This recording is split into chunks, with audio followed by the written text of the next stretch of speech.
Hi folks, it's Ela, your watercolor teacher, and I have a superpower that I've developed over my many years of teaching, which is that I know already what problems you may be having with your watercolor practice, what strange things your paints are doing, what things you might not be doing correctly.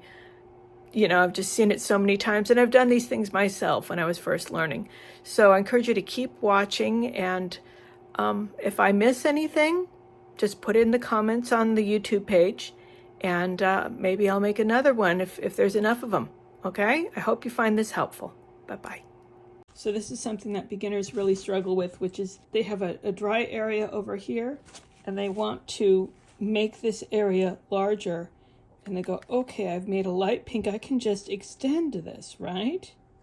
I can just paint right up to that. They want to believe that they can just start coloring around it and have it feel like one big continuous piece. And I'm sorry, guys, but that's just not a thing. It's always going to feel separate. You're always going to have a subtle line in between the two. If you want it to feel continuous, you have to get it wet and just do the whole thing in the final shape. Otherwise, you're going to have some blobby bits where they overlap.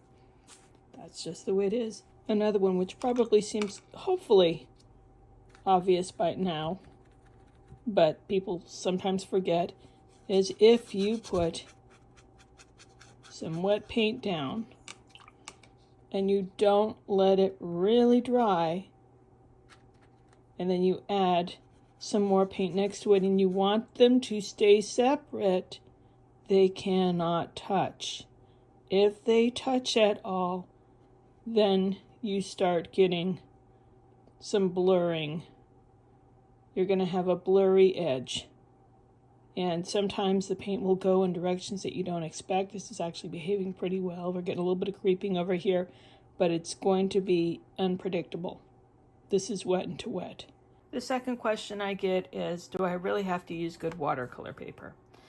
And you can paint on anything, but you better be ready for whatever results you get, because they're going to vary depending on quality. So this looks like a nice little sketchbook. This is Stillman, Stillman, and Burn, Birn, and it's the beta series, and it looks really cute, but when I try to paint on it, this is wood pulp paper, and I just can't get the pop of color. I can't glaze, I can't get even washes.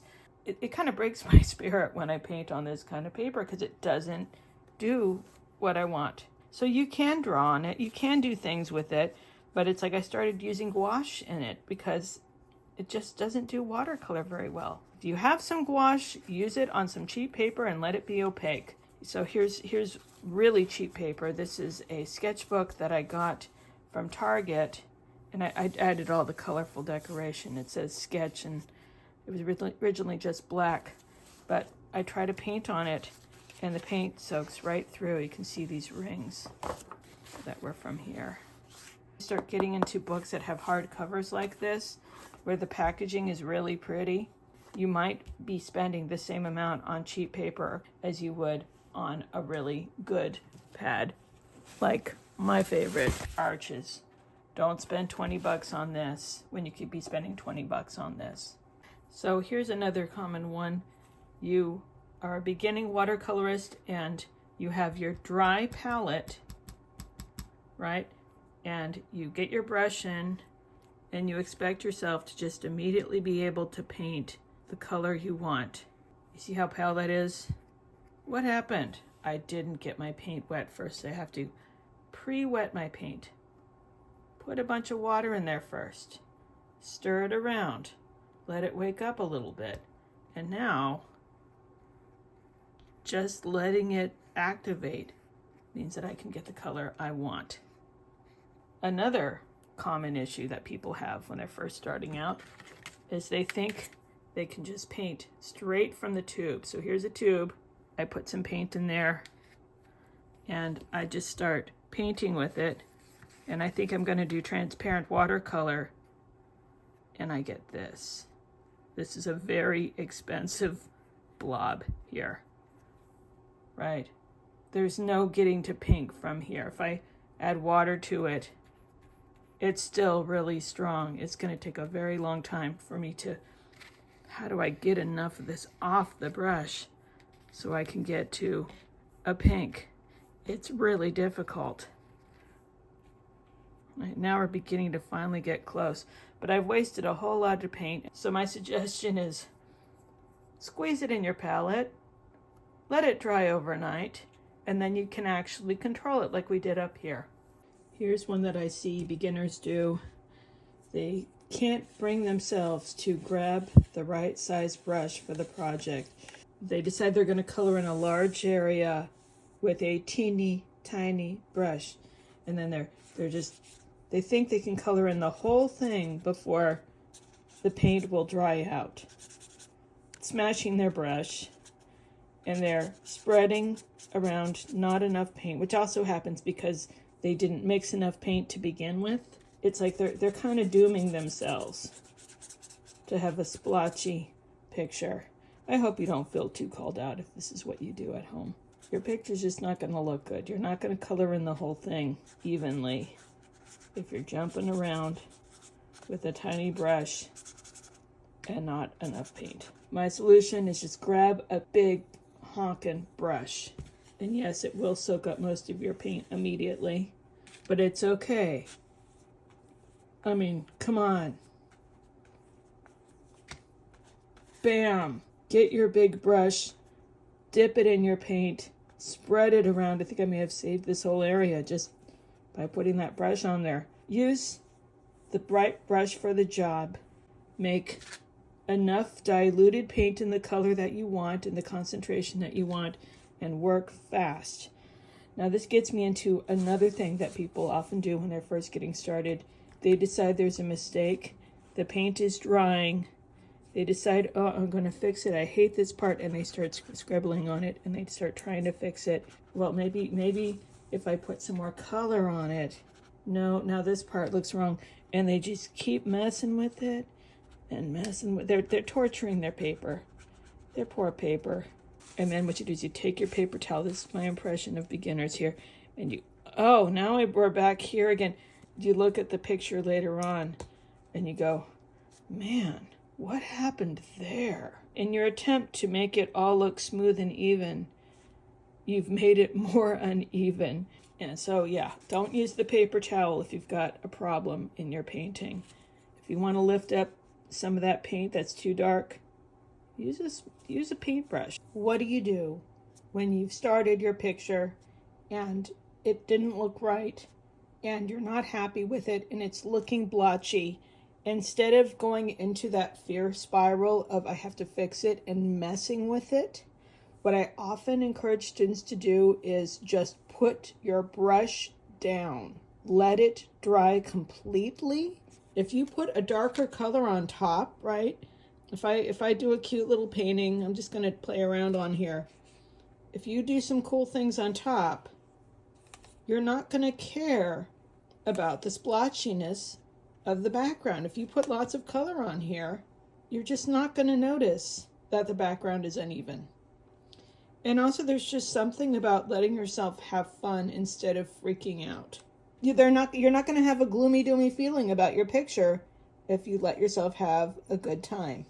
People can see how you're feeling when you're painting. I'm having fun. You can tell I'm having fun. Already, anything that's uneven in the background seems less significant. It's joyful. It's playful.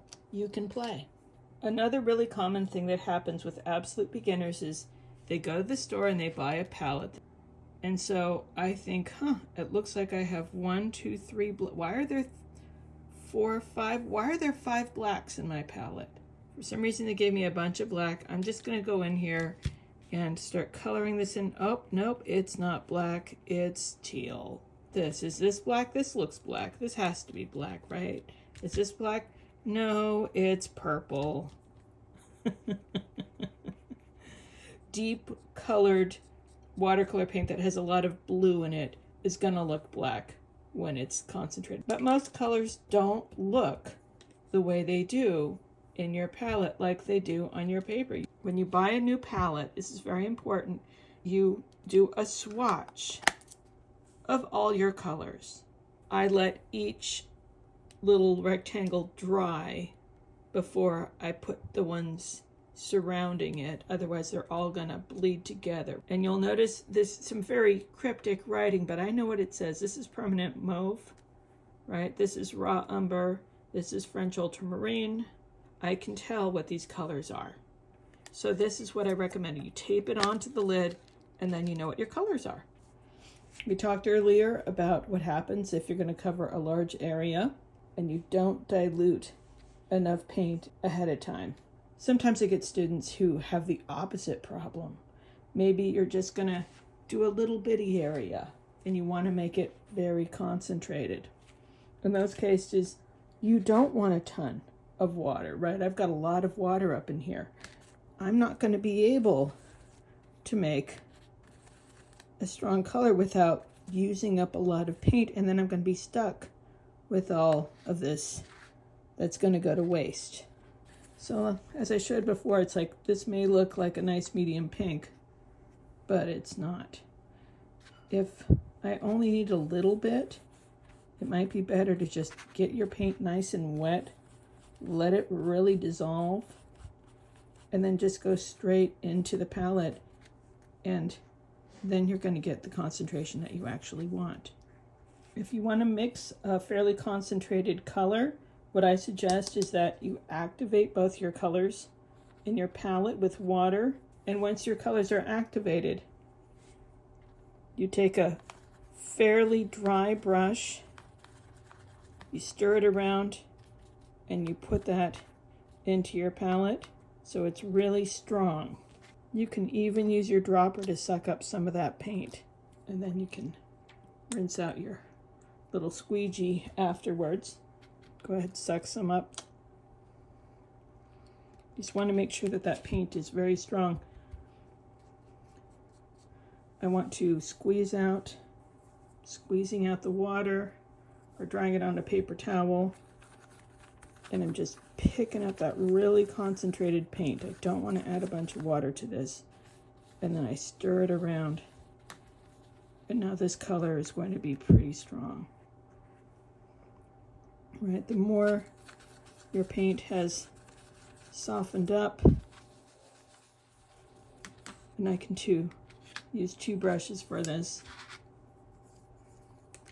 Rinse out my brush, wipe off some of that water, really stir that around. This is a way to keep your palette clean while still being able to get really concentrated paint. And sometimes I don't care, I just get my palette a little bit dirty. I can always wipe off any blue that got on there because I've got that dry core of red underneath. You can see that's a nice dark purple. So there we go.